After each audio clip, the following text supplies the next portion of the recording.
বিশ্বের সবচেয়ে বিলাসবহুল একটি ট্রেন তৈরি করেছে জাপান। এই ট্রেনে রয়েছে 10টি বগি আর সর্বমোট যাত্রী ধারণ ক্ষমতা 34 জন। আসনগুলো আরামদায়ক আর যাত্রীদের জন্য ঘুমানো, খাওয়া দাওয়া ও গান শোনার ব্যবস্থাও রয়েছে। ট্রেনটি মূলত পর্যটকদের জন্য। এতে রয়েছে 3 রাত ও 2 দিনের প্যাকেজ ট্যুরের ব্যবস্থা। খরচ বাংলাদেশি টাকায় প্রায় 8.5 লাখ টাকা। ট্রেনটি টোকিওর উয়েনো স্টেশন থেকে শুরু করে উত্তরের ইউজাওয়াতে চলাচল করে।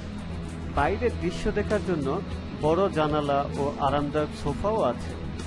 মূল্যবান কাঠের ইন্টেরিয়রের পাশাপাশি রয়েছে বিলাসবহুল ডাইনিং ও প্রশিক্ষিত কর্মীদের সেবা।